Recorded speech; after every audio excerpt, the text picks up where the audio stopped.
Shape it with fire, muscle, and sweat. Polish it to razor-sharp perfection. We're looking for a few good men with a medal to be Marines. Hey guys, welcome to the annual Marine Corps Birthday live stream here at Grumpy Acres Farm. Here's a question for you. How can you tell that somebody is a Marine Corps veteran? Well, they'll let you know. All right. So welcome. I'm glad you guys could be here. Let's see who all's in chat. Let's see. Hey, Lynn. What's up, man? Let's see here. We got Beth Emily. We got Shannon's KGB Bible readings and study. Sam's here telling me I was here, Sam. I actually saw your post, but I was busy doing some administrative work on the back end. We got Skane's girl, Starless here. Again, Len's here. For you guys, anybody that doesn't know, Len and I were actually stationed in Washington, D.C. together way back when. That commercial that you saw at the opening of the video or the live stream was a Marine Corps commercial from 1986. And that would have been one of the commercials that I watched before I joined the Marine Corps. So I thought I'd share that with you. If anything, the Marine Corps got the best propaganda machine. Because I'll tell you what, the Army commercials and everything, they tell you about college, they do all this other stuff, and the Marine Corps was always about the profession. Hey, Len, you want to come up on the live stream with me? You think you got it in you tonight? I asked Sam if he wanted to come up, and I didn't hear back from him. If you'd like to come up, we could discuss the Marine Corps a little bit. Anybody that doesn't know, the Marine Corps was established in 1775 by order of Congress, and it's been going strong ever since. Here you go. I'm gonna do this. Any Marine veteran that's out there that wants to come up, I gotta know you. If I don't know you, I'm not letting you in the front door. But you guys feel free to come up, and we'll just add people as they come. Anyway, so how long are we going? Sure, but I may have to step out once or twice. You know what, guys? I honestly don't think I'm going to go very long tonight. I'm extremely tired. For some reason, I ran out of gas. I ran out of gas today, and it's been a long day. Starless son was a Marine. He's a good man. Yes, he says Semper Fi. So the whole purpose of this live stream tonight is to introduce people that don't know a lot about the Marine Corps to different aspects of it, to basically talk about my experiences in the Marine Corps and just the basic the way things are nowadays. For anybody that doesn't know my story, I joined the Marine Corps in 86, got out in 95. I spent just a little bit shy of 10 years in with extensions and all that. I was a computer operator for all but 2 of those years. And then two of those years, I was on security forces. I was a Marine detachment on the USS Ranger. In fact, if you look, where is it? Look, right up there. That's my Ranger last ride. They retired the USS Ranger after our last deployment, so that's our last ride. And I also found. Let's see if where is it? Any Marine veteran identify what that is? I'm gonna. I just found that cleaning up the other day, and I got it hung up. I'll give some people some time to respond on that question. But I the Marine Corps was a very large part of my life. My father was a Marine veteran. My uncle was a Marine veteran, and I grew up around a lot of Marine Corps veterans and Army veterans. I went to a military school in high school, um, so the whole martial training, if you will, preparing to serve the country. I did that all throughout high school. Was actually on track to become an Army officer, but I was too young. I was too immature, and figured out that I liked doing other stuff more than I liked. Hey, Hogs. Oh, and there he is. There's the man, the myth, the legend. Hey, Hogs. Oh, Wasn't expecting to be on camera today. and there he is. There's the man, the myth, the legend. And I want to turn off the YouTube channel. Wasn't expecting to be on camera today. There he is. There's the man, the myth, the legend. I'm getting there.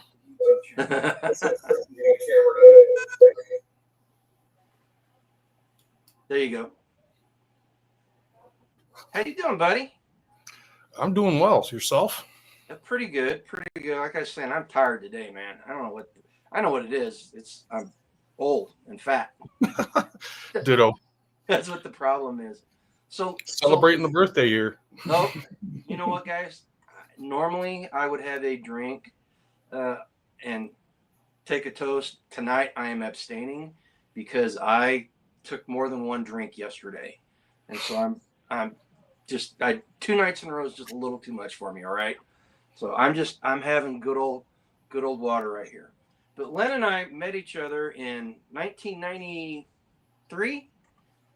Yeah, I think that's about when you got there. Yeah. So Len and I worked at what used to be called the Marine Corps Institute. You want to tell them what you did in the Marine Corps? Officially, I was a programmer, but I had actual multiple certified MOSs. I was a small systems operator, helped with networking, basically did whatever needed to be done wherever I was at. And if I didn't know how to do it, I learned how to do it. Yeah. And I think I ended up with 4. So the IT MOS back when we were in was called the 4000 series. Mm-hmm. And I think I ended up with like 4 different MOSs in that series. And then I had the Marine Corps Security Guard MOS too. But what the Marine Corps Institute was, guys, it was, and correct me if I'm wrong here, it was the premier long distance training program in the entire world. Yep. How many people were enrolled in that? Do you remember? Well, every single Marine.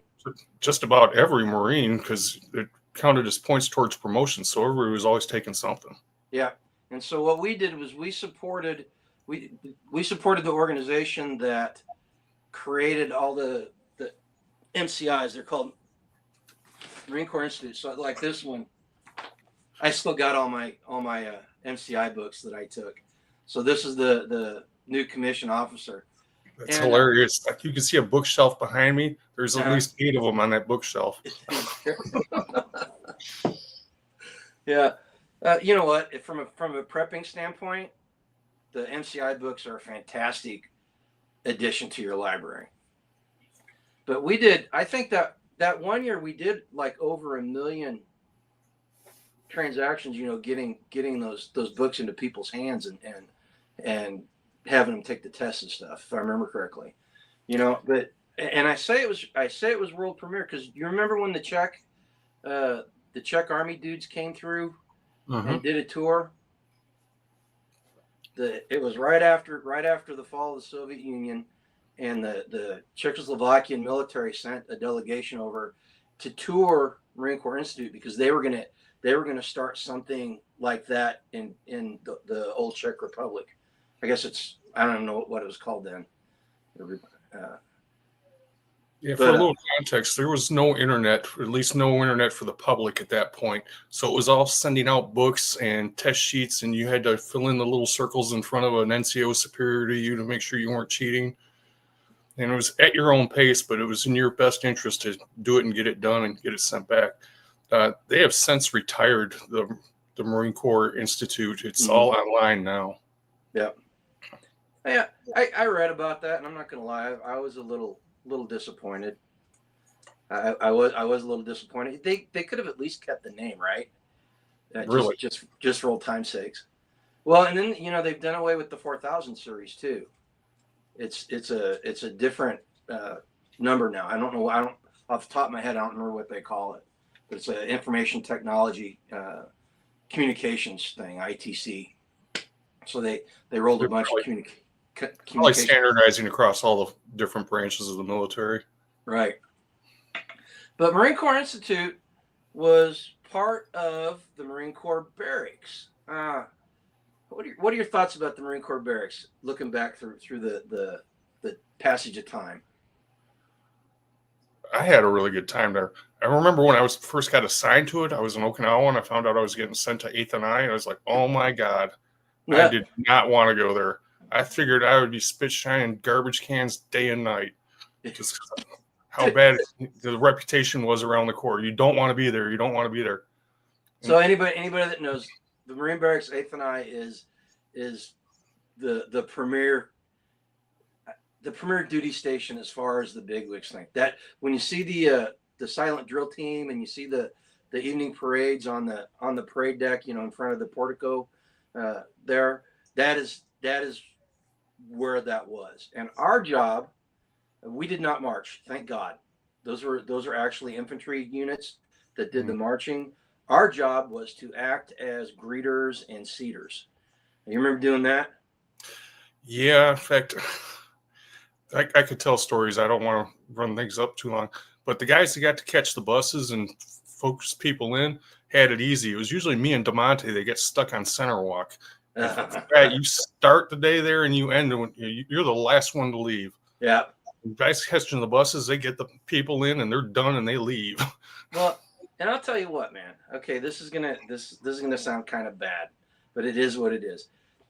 As a single guy, doing that greeting seat, that was prime, because you're meeting all these tourists who are in town, and these young ladies, they're in their summer dresses, they're real excited, and you got this young strapping Marine walk up to them and salute him and say, let's see if I can remember. Good evening, ladies and gentlemen. My name is Sergeant Allard. Welcome to Marine Corps Barracks 8th and I. Would you please escort, or would you please come with me to your seats, or something like that? And then you stick your arm out to it was supposed to be the lady of the group, the oldest lady in the group. Mm-hmm. It was always the young pretty one that got the arm. Yeah, I didn't do a lot of that, but I was seating people and walking up and down the stairs of the stands, answering questions and whatnot. And yeah, the pretty girls got my attention, and I met more than one of them over at Hawk and Dove. You know what? That is like the most Marine Corps thing ever. Taking something like that and using it to your advantage. It was funny. You talked about how you felt whenever you got the orders to go to 8th and I. I was the same way. I was coming off of sea duty. We were doing vessel boarding, search and seizure. We were basically a light infantry platoon, sans mortars. Mm-hmm. And it was very martial. For fun, we'd beat each other up, right? And I get orders to 8th and I check in. We had just had our son, our eldest, literally drove from San Diego. My wife was 8.5 months pregnant, and she would not stay in California. She was gonna go with her husband to Washington, D.C. So we packed everything we owned in a U-Haul, got there on the 15th, got our apartment on the 17th, and had our son on the 19th. And then I checked in on the 20th. As I'm walking through the gate, they were remember how they used to vacuum the dirt? They're by the gate. But they were vacuuming the dirt, and I walked through the gates, and I was like, oh crap, I'm in trouble. And it ended up being I was not happy about being there, but I met a lot of great guys, man. That for the most part, the people there in that office that we worked in, it was a pretty good group of people, right? Yeah. And a little context for 8th and I mean, recently the area has been gentrified, but at the time it was in Southeast, which was known as the combat zone. Yeah. You had all this crap going on all around it, and then you had this one little island in the middle of it where everything was clean and shiny. Yeah. But we literally had guys in the guard shack in flak jackets with their weapons 24/7 because there was always some idiot trying to pull some shit on the sidewalks around the place.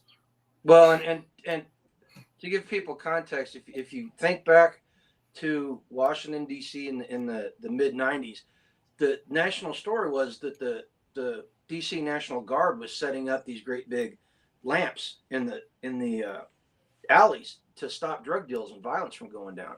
In fact, if you remember correctly, we had a staff sergeant that got shot and killed. Oh, I don't remember if he died or not, but he lived like a couple of blocks off of base, and he was on his porch, and gangbanger walked up and shot him. And then we'd go out running. I don't know if you remember this. You remember jumping over the meth heads or the crackheads laying on the sidewalk? Yeah, it was a dangerous place. Back then, it was a very dangerous place. I was actually talking with somebody that has a relative that lives there down in Southeast now, and they said it's actually a pretty nice place to be now. Yeah, it's greatly gentrified. They tore down a lot of stuff, and like Mickey's is gone, and a lot of no, did it? Mickey's is gone. Most of their old buildings, and okay, everything that wasn't touristy is gone, and now is. So Mickey's, hey Light Raider SC, Semper Fi, buddy. So Mickey's was a bar that was about 4 blocks up from where the barracks was, right? And we would get off a parade detail at what, 10:30 at night, roughly, and we'd all walk down there. We'd change, and we'd all walk down there and drink some beer and shoot some darts before going home. And it was just a great place, man. It was a great place to hang out. They all knew us there, and they treated us really well. But Mickey was like 4'8" and about 80 years old and maybe 70 pounds soaking wet. Yeah, exactly. Well, and I gotta say, being there at 8th and I was a very unique experience for a young Marine. Where else could you go out and run and have the commandant of the Marine Corps pop into your group? Remember when that happened? I was in the weight room once, and he came in and just asked me to spot him. Yeah. So the most powerful person, actually one of the most powerful military people in the entire world, is out there getting down and dirty with the Marines. In fact, whenever the commandant was running with us, we all just kind of winked at each other and kind of just mutually agreed we're going to smoke this dude. And so we started running harder, and he kept up with us, man. Mm-hmm. He kept up with us, and being a 20-something, he was probably in his early 40s, maybe. But he was an old man. To us, he was an old man. But he kept up with us, man. Oh goodness, that's some fun times. Yeah, there's a few times we're out running out, looking around, like wondering who the hell is setting this pace. This is supposed to be leisurely. But everybody kept cranking it up, and he knew what we were doing, and he was like, I got to get back. But if you ever get a chance to go to Washington D.C., the cesspool that it is, contact the Marine Corps Public Affairs Office and get tickets to the evening parade on was it Friday nights? Was it the barracks? Friday nights at the barracks, Tuesday nights at the EWA. Yeah, you want to do the parade at the barracks because it's a much more intimate setting. It's not quite as grand, but they don't do it on the parade ground that you and I worked on. They bought out an area across the street and close to the freeway there. They do it. They got a new compound there, and they do it there. Oh, do they? Yeah. I did not know that. See, I'm out of touch, man. I'm out of touch. I haven't been there for it since, I don't know, probably 98, 99, something like that. But a buddy of mine here actually went to DC 2 years ago, and I gave him, told him what to look for and whatnot, and he came back with pictures and said, "Nope, not anymore." Really? Yeah. Well, I know in 2020 they were still using the parade deck, because I caught a whole bunch of grief because I was watching a video of it, and they were doing the parade, and this still irritates me. They were doing the parade with masks on, and instead, remember how they would paint these little blue circles for where people were supposed to stand, and very unobtrusive. You had to really be looking for them to see them. But they were doing a live parade, and they had these great big X's, big white X's, like they had to be 6-8 inches across. And I was like, that looks like crap. And I said something on the YouTube chat, and I got excoriated. There, people got upset whenever I pointed out how messed up it looked. But that's a shame. That is a real shame, because there's a lot of history there. You remember that stupid mascot that outranked us? Yeah. Chesty. So the Marine Corps mascot is an English bulldog, and I think ours was like Chesty 4 or 5, whatever, Okay. But this dog was racist, like full on racist. Could not stand the black Marines, just the dark greens. Just he did not like them, unless they had food. Did you ever get to see him whenever there was food in the S offices? No. Oh, dude, I was in there one day. I don't remember what I was doing, but in the summertime. So just so you guys can get a picture of this, the barracks is a rectangle, and on one end is the band hall where the president's own is, and where the Drum and Bugle Corps is located. On the opposite end is the commandant's house, and on the east side, no, the west side. On the west side is all the commanding generals for all the different for like the air wing and the surface forces and stuff like that. And on the opposite side of that is a building that had all the S offices, S1, S2, and all that. And they're beautiful portico that ran the entire length. While on the inside, there were doors that connected all these offices all the way down the barracks. So you could literally walk inside without going outside at all. And in the summertime, they would leave those doors open. Well, this stupid bulldog would get a whiff of food, and you could hear him coming from all the way down at the other end of the building, because he would start huffing and snorting, and you hear his fingernails clicking on the tile, and he would, like, just like in the movies, man, run up and sit his butt down and slide in front of you and sit there and slobber and look at you, waiting for you to give him some food. But yeah, that at one point, that dog outranked both Len and I, because it was a sergeant and we were only corporals, and that dog had its own service record book, and it didn't get paid by the Marine Corps. There's actually the Marine Corps League actually pays for the upkeep of the dog, or at least they used to, but whenever we were in. But that dog was something else, man. He did not like the brothers unless they had food, and if you had food, he was your friend, man. So Len, what other duty stations you ended up at 8th and I? What other duty stations did you have when you were in? Well, hit San Diego for boot camp, Pendleton for MCT. Then I got sent to Okinawa, was there for about 5 months, and then got sent to Saudi, spent another 5 or 6 months there, then back to Okinawa, and then to DC. I had a little while in Quantico between going to Okinawa. That's where my MOS school was at. Yeah, I did. I got lucky. Well, lucky's a relative term, because I the longest I ever spent any place was 22 months, and that was when I was on sea duty. But I did San Diego, and you were in a little bit before I was too, weren't you? February of '90s when I went in. Oh, really? Yeah. Man, how'd you pick up sergeant? Well, I know how you picked up sergeant before I did. Never mind. Nope, I did not get sergeant. I was corporal. My sergeant warrant came in 8 days after I got out. Oh, really? Why? Yep. I had a buddy that was working in the office that told me, "Hey, your warrant showed up." Wonderful.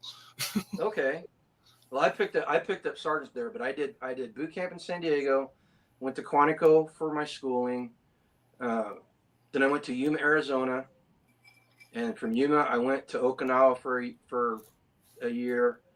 Well, 22 months there too. Then I came back and went to Camp Lejeune, and then I went on sea duty. So we were home ported in San Diego, but we went all over the place. There you go. Paris Island, Lejeune, Okinawa, and Pendleton for a light raider. But I ended up after sea duty going to Washington D.C. and quite frankly that duty station broke me, man. That the office was good, but the duty station itself broke me and made me not want to put the uniform on eventually. You know, in fact, I don't know if you remember, but we had like 8 or 9 NCOs pass through that office that just the time that I was there, and only one of them re-enlisted, and he was actually going. It's that sergeant, the one that was going to OCS. I don't remember his name. He may have came after you got out though. I had a different reason. It didn't. I was actually having fun there, but when I got there and through the time that I was done there, they kept investing in my education, and it was highly specialized. It was to work on the HP 3000, and there was only one duty station in the world that used that, and it was right there. And they spent like 30 grand on my education, and they wanted me to re-up. And I said, all right, if I can stay here and you use this education you just gave me, no, you're going to have to go back to Okinawa. I can go to Okinawa and waste all this education, or I can call a headhunter and put it to work and make some money. That's where I went. Yep.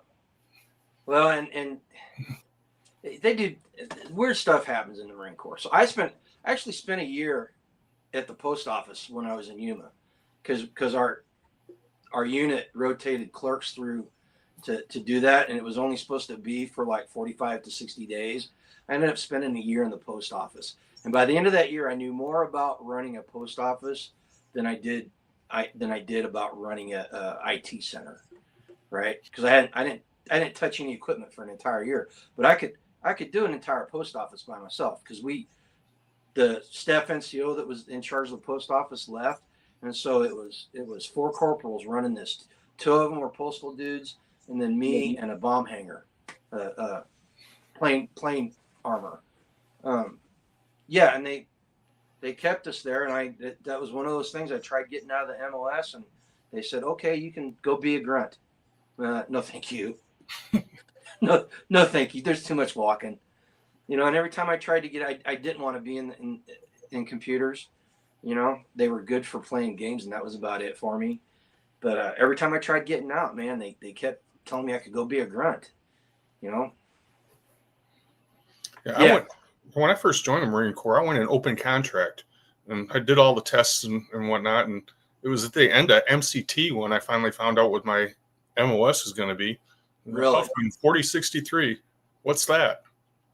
I don't know. It looks it up. Programmer. Okay, what am I programming? Probably guns on a tank or something. I get to Quantico and find out what's really going on. Yeah. Well, but it was kind of, you got to admit, it was kind of cool back then, because IT, information technology, was brand new, and it was like the Wild West, man. We got to do a lot of stuff that people in the MOS couldn't do. Even when we were getting out, it become more structured and more in line with the civilian setup. But man, my first enlistment, you know, when we were in Okinawa, we were cowboys, man. I remember having to run a data line at the hangar for the HMX squadron there at the air base. Fatima? Yeah, Fatima. But we couldn't drill holes in the building because it belonged to the Japanese, and the Japanese didn't want holes in the building. But they wanted this data run on the opposite side of the building where there were no hookups.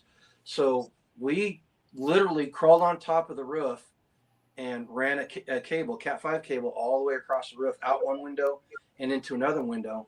And then we got in trouble.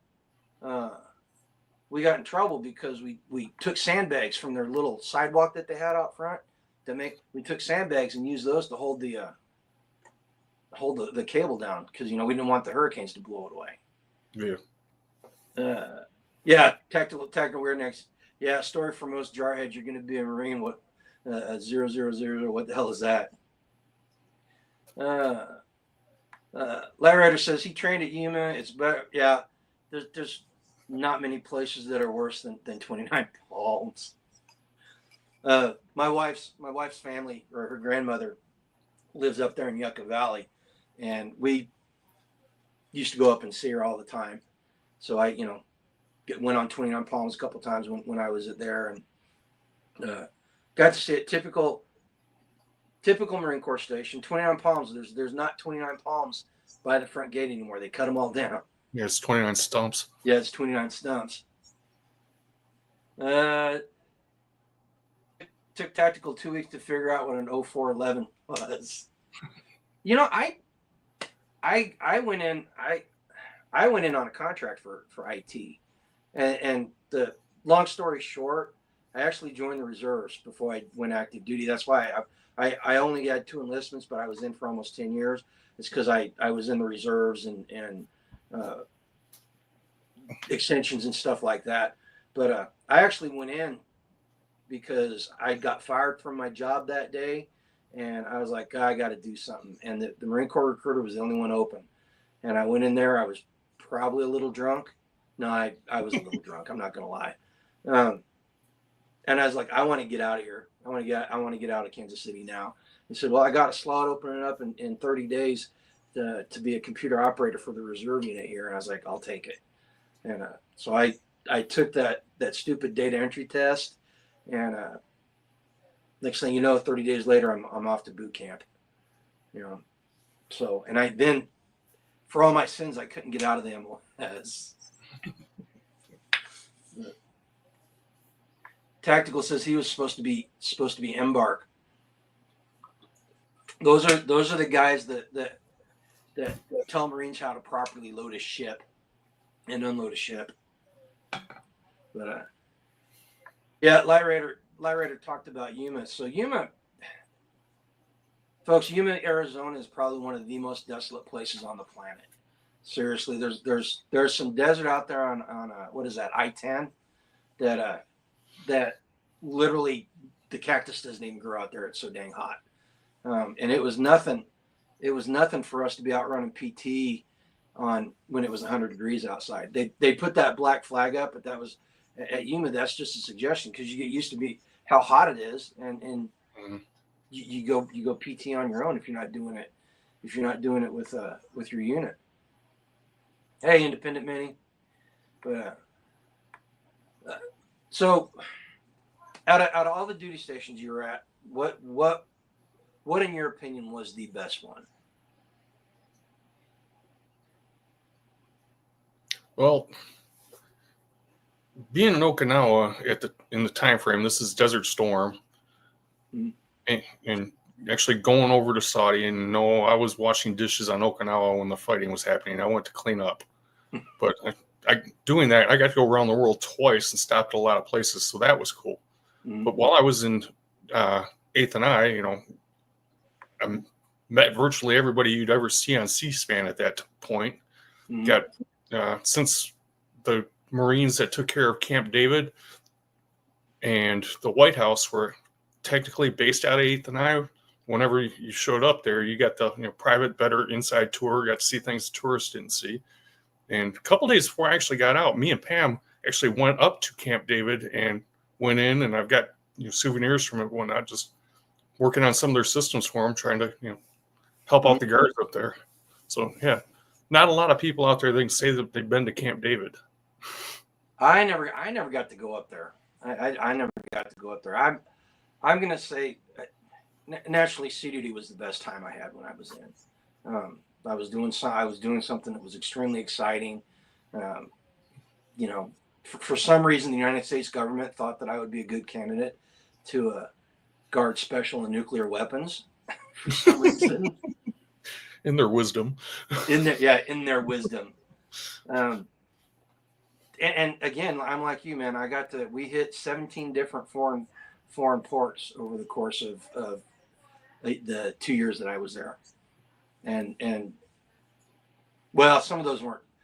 I'm counting Mexico in there, but that was more of a car drive or a walk for us than anything else. But yeah, I got to see places that I would not have gotten to see otherwise. You know, and I'm like you. I caught the tail end of Desert Storm when I was on sea duty, but I spent the entire run up Desert Shield and the run up to Desert Storm itself at Camp Lejeune, helping process people to go overseas.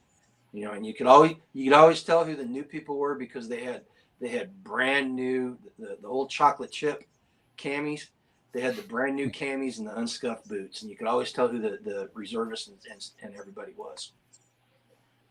But you know, and then I got lucky when I was on sea duty. I caught the tail end of Desert Storm, and then we were in Southern Watch, which was the blockade, and then we went to Somalia and supported that landing. Never got to set foot on any of those places. I spent that entire time on the damn boat. As far as the combat zones went.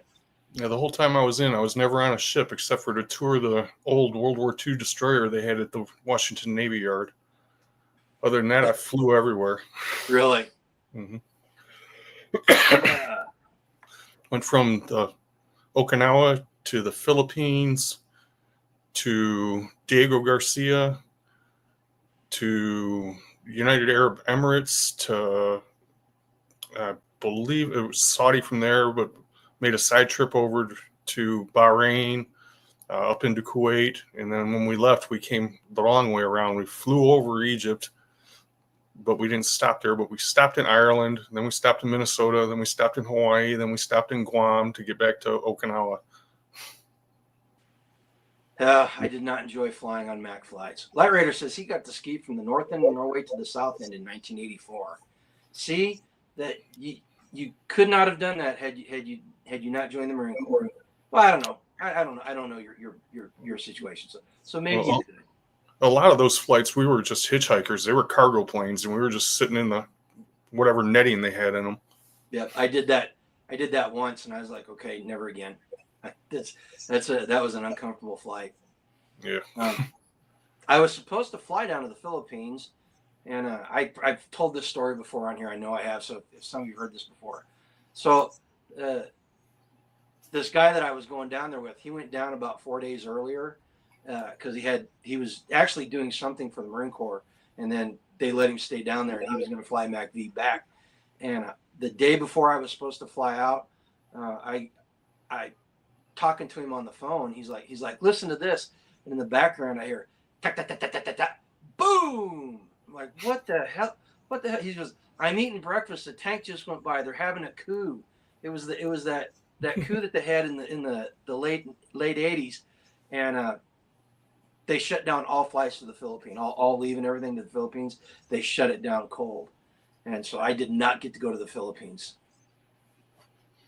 Yeah, I was at Subic Bay a day before the Ranger group came in, and it was a really good time that night. The next day, it was prices for everything quadrupled, and there was lines for everything. Mm-hmm. That's what they did to us, man. And still, even with the prices being high, we still got good deals. You know, I learned in Korea that I am not a haggler. Those people. And this is not racist, just my personal experience. They will, number one, they'll sell anything. Number two, they will haggle the price with you. Even if you agree and you're like, fine, I don't want to argue, they'll still try to haggle it down. At least they were doing it to us, or haggle it up, I guess. But you know, had a good time. Had a good time on the Ranger. Worst duty station? Probably DC in my book. I did not like all the politics and pettiness that was there. So, okay, folks, and the Marines in the chat will appreciate this story. So I had just checked in, and I'd been there less than a week, and they call an all sergeants meeting or a NCO and below meeting, and they're like, well, people aren't showing up to do their duty at the mess hall. What should we do? This is a sergeant of Marines saying this. What should we do about it? And the guy I'm sitting next to, he had only been at the unit for about a month before I got there, and he had been a truck driver instructor at outside of Lejeune, the training bay. Anyway, but he was doing that, so he'd been dealing with newly minted Marines, and he goes, I go, do you want to handle this? Do you want me to? And he goes, I'll do it. And he goes, write them up. Just said it like that. And I swear to God, the response was, no. We don't want to do that. Let's figure something else. Like, what the hell? If you don't make it to your duty, you get written up. It's Camp Johnson. Thank you, Light Raider. But yeah, I couldn't believe it. The answer to that question wasn't write them up. You know? Yeah, I know where the sergeant was coming from, though, because he was looking for a way, some kind of corporal punishment that wouldn't go on their record for their lives. He didn't want to paper fuck everybody. Well, okay. But I agreed with you. Write them up.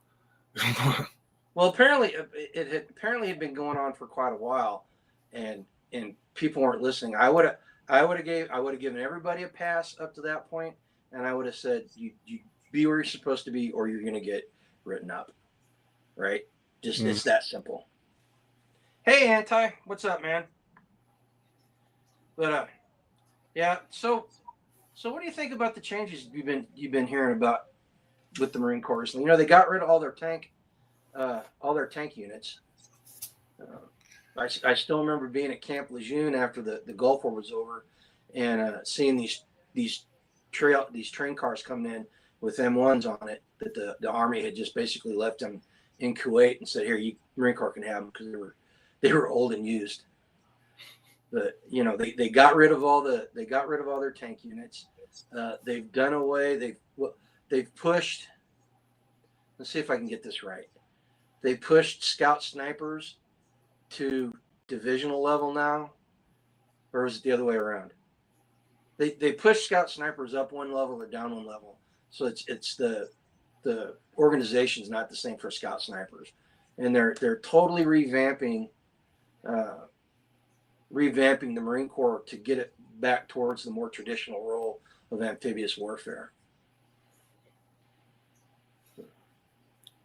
I wonder if they know something we don't know. I mean, I'm not real big on conspiracies or anything like that, but the problem Marine Corps has always had is the Army thinks they should be part of them because they're doing the same thing. Yeah. So, well, got to maintain your niche, but the revamping is done because of China. They understand that the next major war that we get in as a country will most likely be in the Pacific Rim area. And so they're revamping it. In fact, I was just reading an article. The 15th MU just came back from deployment over there in that Indo-Asia area, and they just fielded the first new armored combat vehicles. Let me see if I got a picture here. Oh, hang on a second. Let me share this. Where is it? Speaking of China, I am kind of surprised that we're not hearing about them mobilizing right now, because if Xi wanted to, now is the time for him to strike on Taiwan. Oh, yeah. Biden's feeble, and Harris doesn't know what she's doing, and Trump is coming in a couple of months. It's his window of opportunity.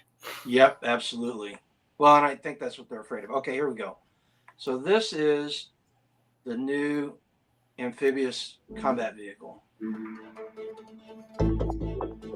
but it's wheeled, moves a lot faster. It's got the crow system. According to Marine Corps Systems Command, an upgunned version of the Corps' new amphibious combat vehicle, or ACV, will be armed with a lighter version of the Army's Stryker 30mm cannon. The U.S. Marine Corps has awarded BAE Systems an $88 million contract to build multiple ACV-30 production representatives.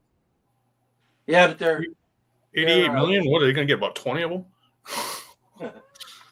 But they're getting rid of the Amtrak and getting these new combat vehicles. And from everything I'm reading about it, it's going to give more organic firepower to the Muse, since the tanks aren't there. You know, that 30 millimeter Bushmaster is a pretty potent weapon, and so they're doing that. You know, I'm torn, man.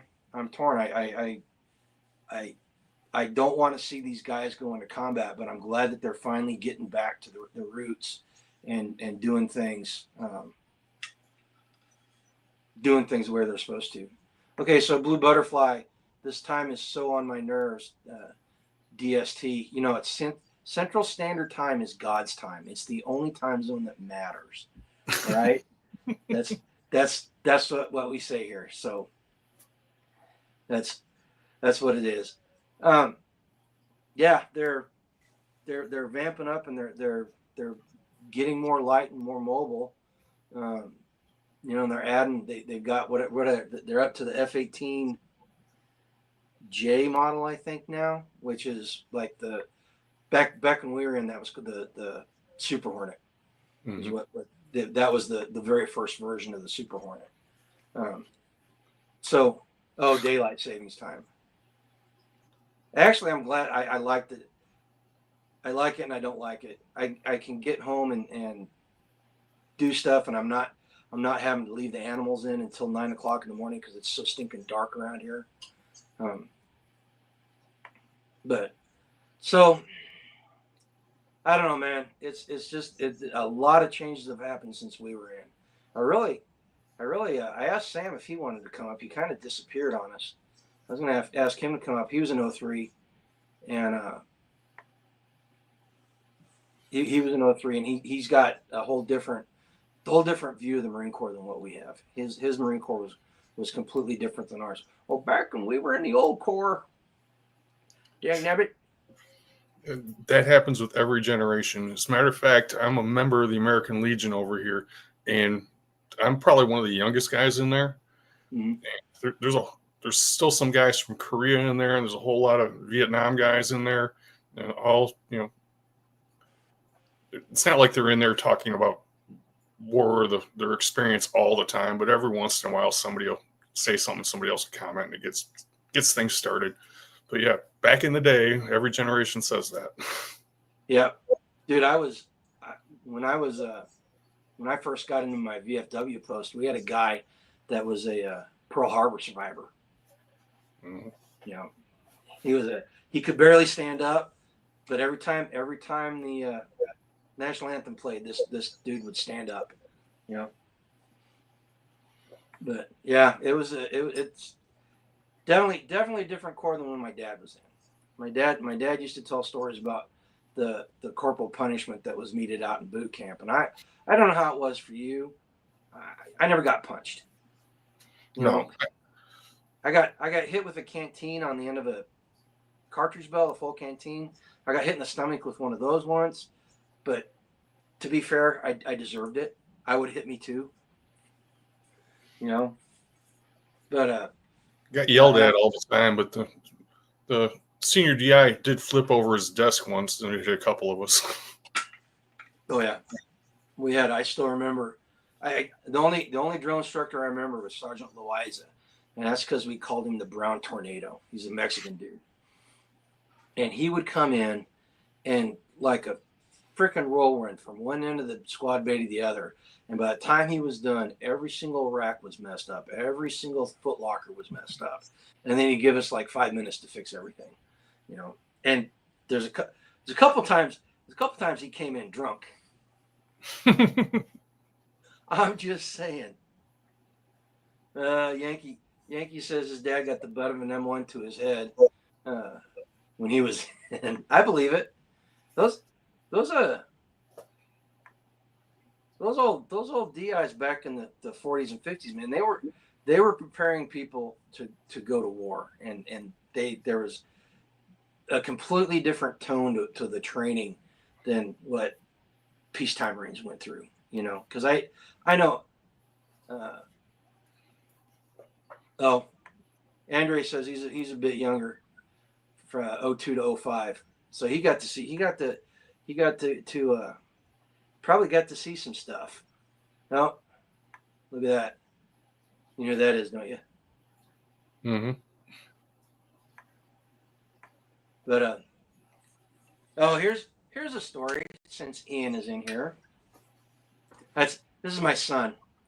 I'm very proud of him. He's a very, very successful person. But he was literally newly born, in his first birthday. Angela wanted to throw a huge party for him. And so there were like 2 1-year-olds and about 14 or 15 Marines and girlfriends and wives and such. And I don't know if you were in on it, but the guys from the office brought him chocolate covered peanuts as a gift. And we were like, oh God, I hate you. And by the end of the day, he had chocolate smeared over his entire face, but he was loving it. Yeah, you know, and naturally there was a whole bunch of alcohol flowing. You know, what else happens at 1-year-old birthdays, right? But we're doing a piñata, and so the Marines are out there with the stick doing a close combat training on the piñata with it and bayoneting it. 1956. Dad had to lose weight, got caught with a piece of pie. Oh no, not a piece of pie. I was a fat body. I'm not gonna lie. I was a fat body when I was in boot camp. We had these sweatshirts and had your platoon number on it, and I had these 2 orange stripes going across my shirt to let them know that I was a fat body, and I was on a restricted diet. Oh, and you had to wear the red shorts too. We all had red shorts. Only the wide bodies got the red shorts in our group. No, everybody had red shorts. We had yellow PT shirts. Remember those god awful yellow shirts that said USMC on the front, Mm-hmm. and then they'd stencil the platoon number on the back. We got those, the red silky shorts, and Adidas. If I remember correctly, they were Adidas. That's one with the 3 stripes, right? They were not the best running shoes in the world. In fact, those were one of the first things that everybody ditched whenever they got out of boot camp. Actually, I went in a couple of years after you, and we had to bring our own shoes. Did you? Yep. No, we all had the same shoes, man. Oh, Devil Dog Prepper, there's another one. Shit, we got so many Marines in this chat that we could probably take over YouTube right now. Just overthrow the regime and open it up, make it like it used to be back in 2012, 2013 time frame, man. How fun would that be? Oh man. Okay, so going forward. So what are your thoughts on the awakening of the military?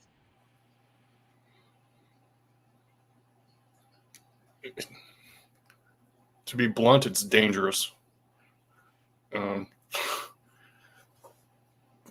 Just because somebody wearing bars on their collars is telling you that, you know, so-and-so gets promoted for this, that, and the other thing, everybody else knows exactly why. The military is supposed to be the ultimate in meritocracy, and they're short-circuiting that. So they're killing their recruiting, they're killing their retention, and they're bringing in people. The one thing about being in the military is you're supposed to be deployable.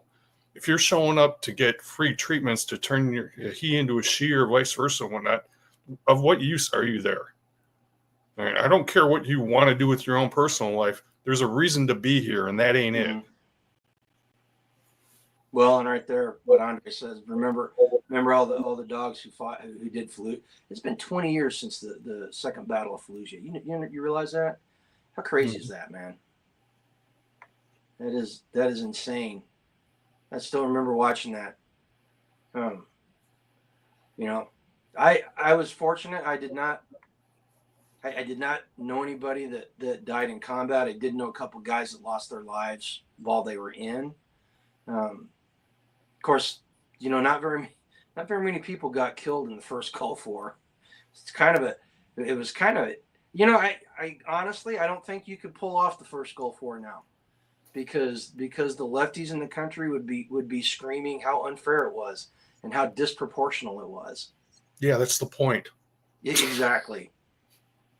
That's the whole point. We're there, and I will say this though, from where I've seen when I was working the DoD and talking with young Marines, coming into the National Guard unit there, the Marine Corps has done a much better job at fending off a lot of the wokeness stuff, and it shows in their recruiting numbers. They're just the only branch of the service that over this whole last 4 years has not had their recruiting numbers suffer that badly. But now they say 70% of the young men that are eligible, of age to join the Marine Corps are ineligible because of either mental health issues or health, like physical health issues or criminal records and not graduating high school and stuff. And when we were in, I did some time as a recruiter's assistant, and back then they graded recruit potential by A, B, and C, and C was no college diploma or maybe some legal issue. I could not recruit C's. In fact, I had a couple of people that wanted to join the Marine Corps. Hey, what's up, Wiretite? I had a couple of people that wanted to join the Marine Corps, and I had to tell them no. I couldn't do it for them because they didn't have a high school diploma. So I sent them over to the Army recruiter. I figured I kind of owed the dude, seeing how I stole his potential recruit list one night and called everybody on his list before he did. So I kind of owed him, but it was tough because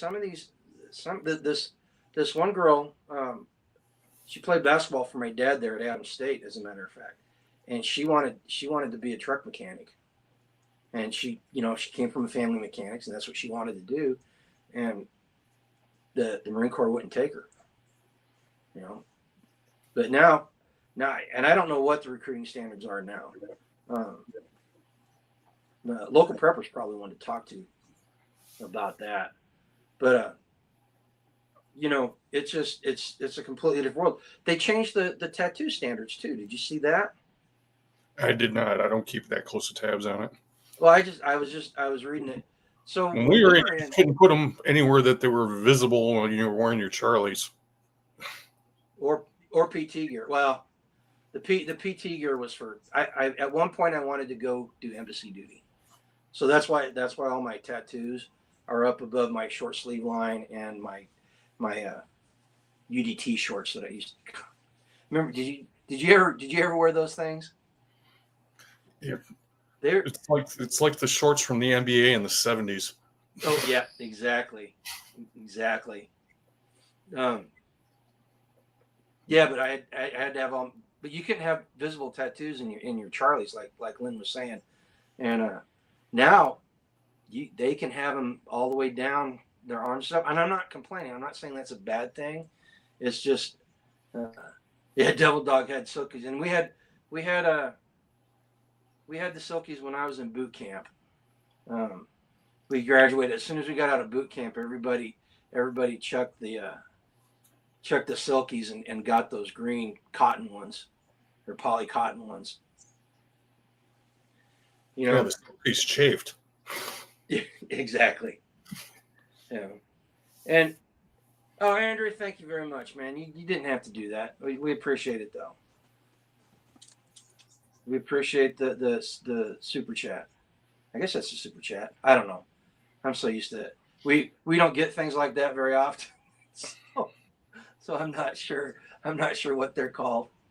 But thank you very much, brother. And Yoda's in here. and I'll say this. I'll say this. The Marine Corps birthday is as much for Marines as it is for Marine wives. You know, and I'm not saying the wives of Marines. I'm saying Marines' wives. Angela and I had this discussion before we got married that she had to understand that the Marine Corps came first while I was in. And in fact, that's one of the reasons why I ended up getting out, because it got to the point where the Marine Corps wasn't coming first. My family was coming first. But so we had a discussion, and she married into the family. She came from a Navy family. Like I told the story earlier, man. She moved cross country, was not gonna be left behind, and they used to have a little handbook, the Anchors and Roses is what it was called, and it was a Marine Corps Wives Manual, and it told new wives how to become a Marine wife and not the wife of a Marine, you know. And being the wife of a Marine is at any level is a tough gig, man. It is extremely tough. Let's see here. Yankee says, talk to a Marine recruiter on 913 paperwork. Would have been all waivers for me, especially at 38 years old. Dude, there's no way in hell I'd go through boot camp at 38, man. Seriously. I had a hard enough time. I had a hard enough time going through it at the age of 20. I was the second oldest person in my platoon. I was 20 when I went through. I was the oldest. I was 24 when I went through.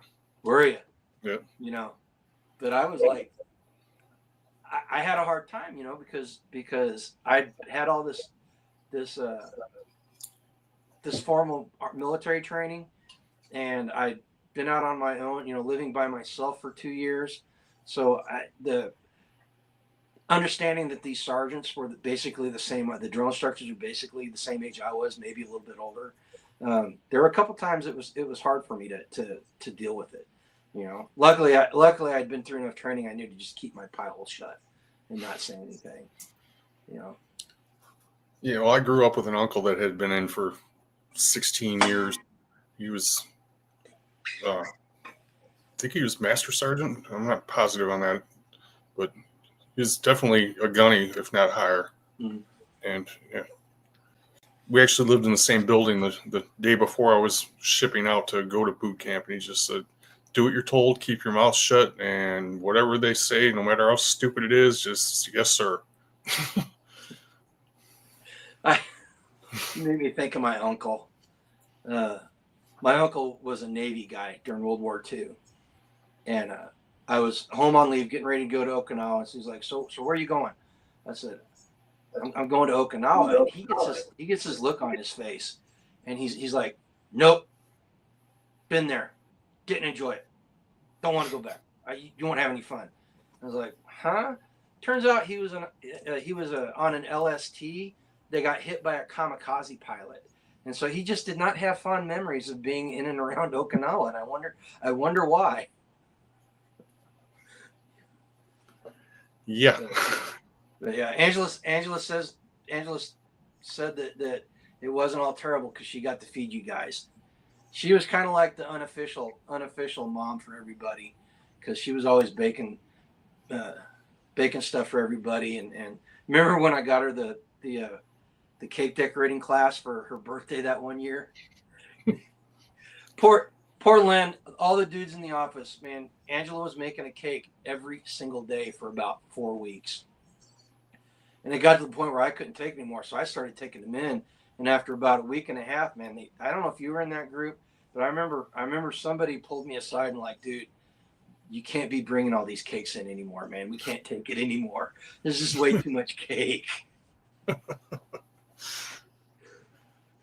No, I remember the birthday parties and getting, well, I want to convict myself here or incriminate myself here on YouTube, but there was plenty of alcohol involved and some people that probably shouldn't have driven home. You know what though? It was the 90s, and it was a different time. And I'm not going to lie. I'll fess up. I got a DUI. I got a DUI when I was in Camp Lejeune, you know, and the military, United States government, even with me having a DUI, saw no problem me guarding nuclear weapons. Oh man, that story here. I don't know if I ever told you this story about how I ended up on sea duty. So I got a DUI 2 weeks before I was supposed to rotate out, right? And the day I was checking out at Camp Lejeune, I knew the dude working behind the desk at the provost marshal office. That's the police department on base is the provost marshal. And I'm checking out, and you go to all these different places and have them stamp your paperwork and say, yes, this person checked out, there's no problems. And he saw me and he's like, hey man, he pulls up this jacket, this folder. He goes, dude, your jacket just came through for the provost marshal to look at, and he's going to look at it today. And I was like, dude, do me a favor, stick that on the bottom of the pile. Just seriously, stick it on the bottom of the pile so he doesn't get till tomorrow.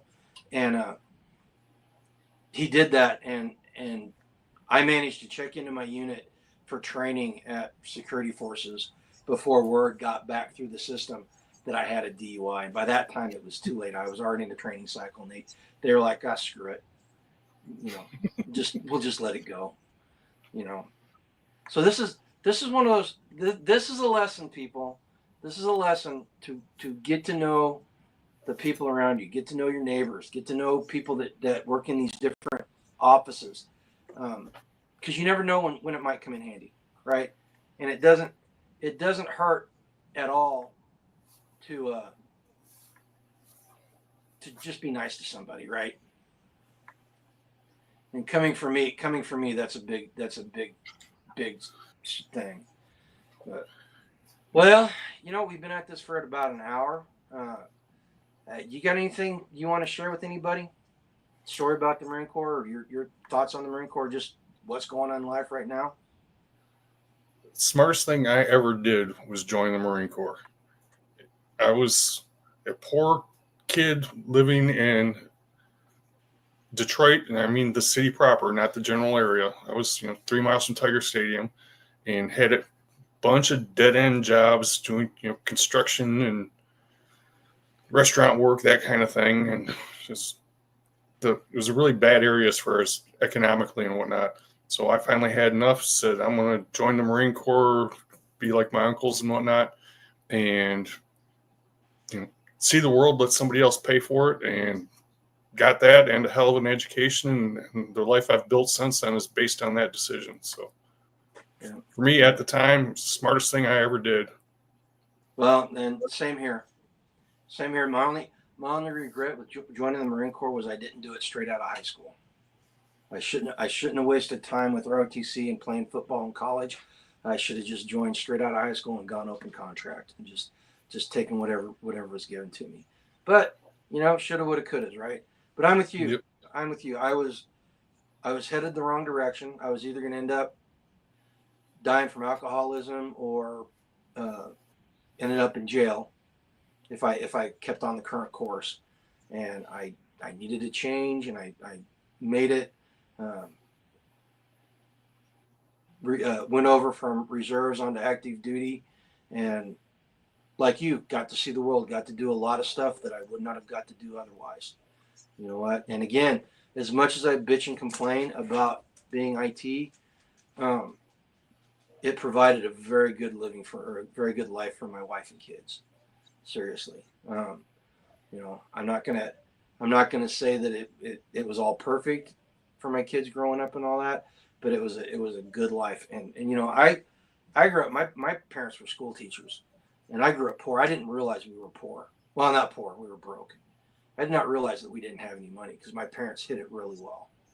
And it wasn't until I got in the Marine Corps and I was making a steady paycheck and I think by the time I picked up corporal, I was making as much money as both my parents combined as school teachers. If that tells you what the pay was like for school teachers in Missouri and Colorado. One of the little oddities about military pay, though, is if you're married, you actually make more. Yeah. Yankee says you got an offer from a judge, military or jail, ended up in the Army. it's my understanding that they don't do that anymore. I knew one guy when I was in the Marine Corps that was given that choice. He was in the Marine Corps because he accidentally punched a New Mexico State trooper. It was a bar fight. It was a bar fight, and the guy came up behind him and he punched him. And so he it was like, you go to jail or join the military. So he ended up in the Marine Corps. Who knew it would last 26 years for me? I just wanted out of my area. You know what? A lot of people, that's the way it is for a lot of people.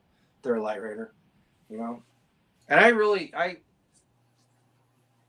not gonna lie. There's a part of me that regrets not making a career. I'd always planned on making it a career. That's why I re-enlisted the second time.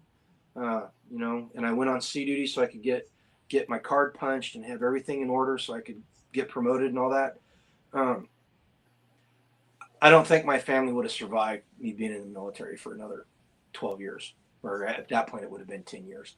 I don't think my family would have survived. We probably would have broken up, you know. So I got out.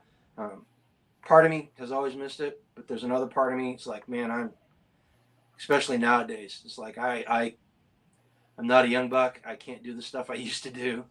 You know, it's fun. It's fun remembering it, but we need to change our ways and adapt and overcome. Right. Yep. Heck, my last year in, I did the Marine Corps Marathon. Anymore, running down my driveway is not all that fun. Well, I remember when you guys were training for that. That was crazy, man. Yeah, I remember me and the other guy that ran it with me, and it was you and Gideon Stewart were with us, and we talked you into running to the monument, which was like an extra mile out of our way that we normally do, and then we talked you into going to the Lincoln, which is another mile out of the way, so it's 2 miles. Then me and the other guy said, "Let's do the Ewo," and I hear you and Gideon just groan. Like, no, nope, we're out. Gideon is the one. He almost started crying, man. So the regular loop that we ran was from the barracks up around the Supreme Court, and that was just like the regular one. Then if you want to go a bit longer, you went down by the Smithsonian and did all that.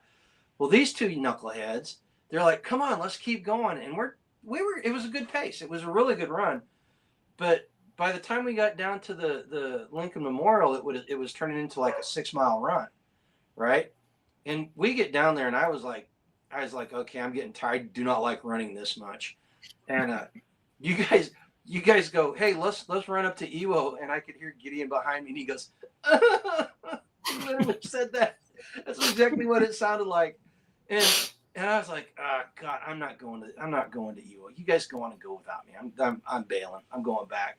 And then Gideon, as we're going back, he's like, man, I'm so glad you said you didn't want to go up there, because I didn't want to go up there, but I would have gone if you guys would have gone. Oh my God. That's probably one of the best PT stories I've got, man. That was just so classical. So classic, man. Here's a question. Would you suggest to a young person today to join the Marine Corps? To join today? No. See what happens in 6 months. Yeah, this is true. Okay, I can see that. Yeah, I'm in the same boat, man. I have a hard time telling somebody it's a good idea to join the military right now. And it's not got anything to do with the potential danger that they may be going into. It's the fact that I don't think the military prepares them enough, and our forces are depleted. The stuff is worn out because it hasn't been maintained properly. You know, hopefully this changes. Devil Dog says yes and no. I'm more concerned with the meritocracy of it. Oh yeah. You know, if they go back to, you know, performance mattering versus whatever other trait you want to measure. You know, when performance is and the mission is what's important, not the social goals, then I'm good. Right. Absolutely. Hopefully that all changes. You know, I'd like to Who was it? Rabbit says his son just said hell no. He got out 2 years ago. Yeah, Yankee, they gave a lot. Now Afghanistan's got one of the most well-equipped armies in the world. There's my wife, as eloquent as ever.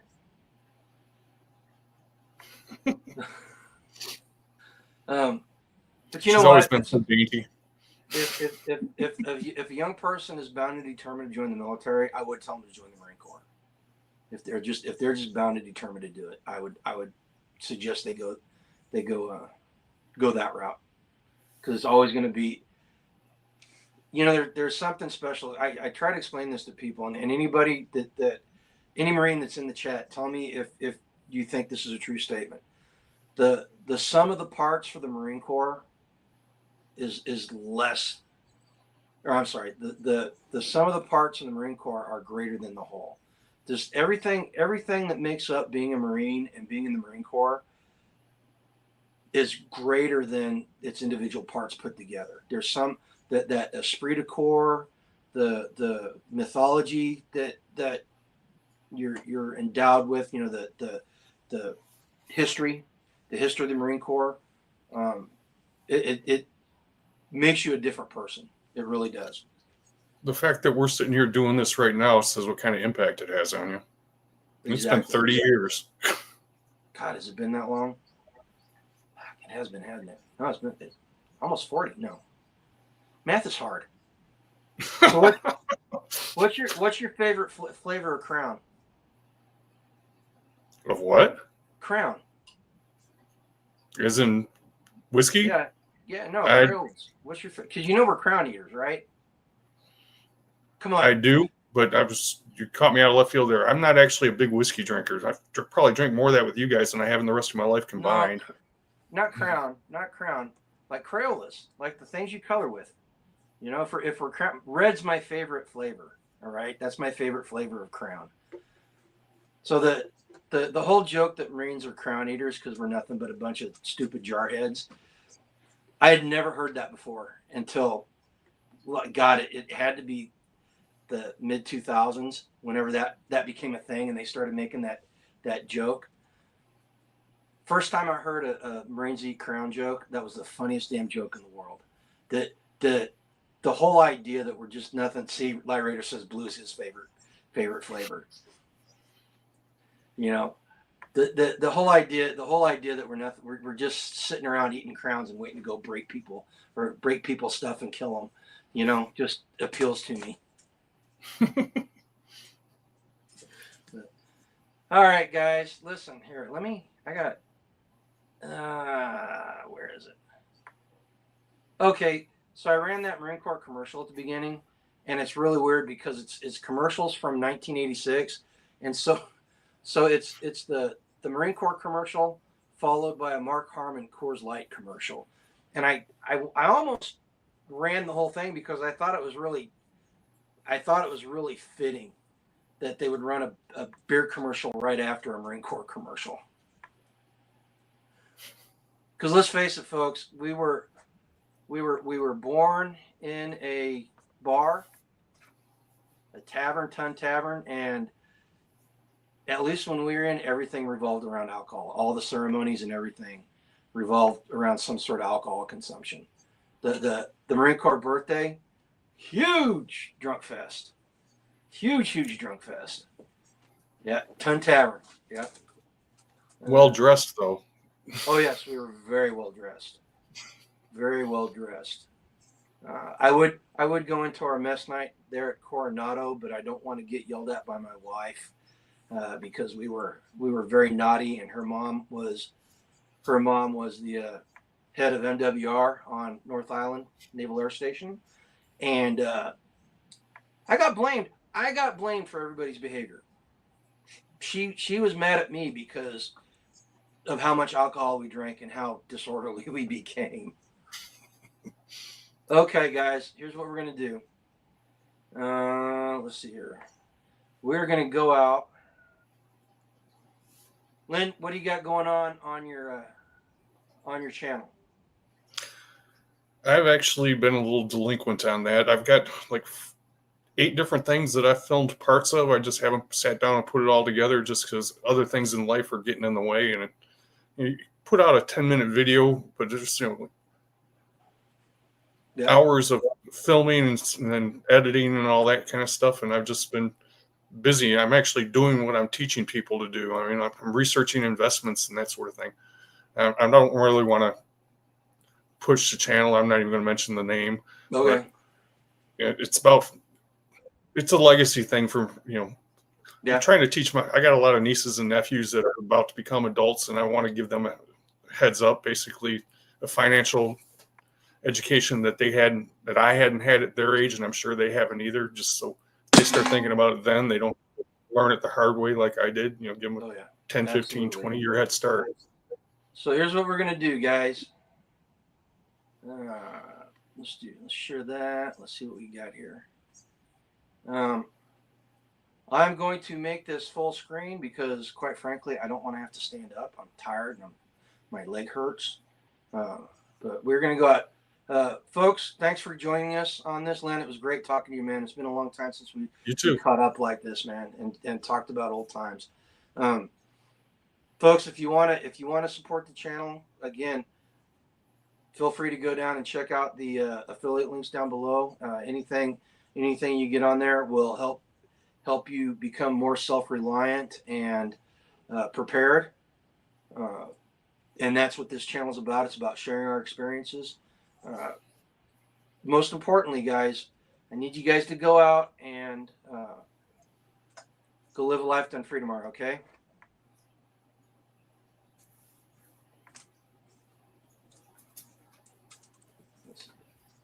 Is it going to play? Thanks, Karen. Take it easy, man. From the halls of Montezuma to the shores of Tripoli, we fight our country's battles in the air, on land and sea.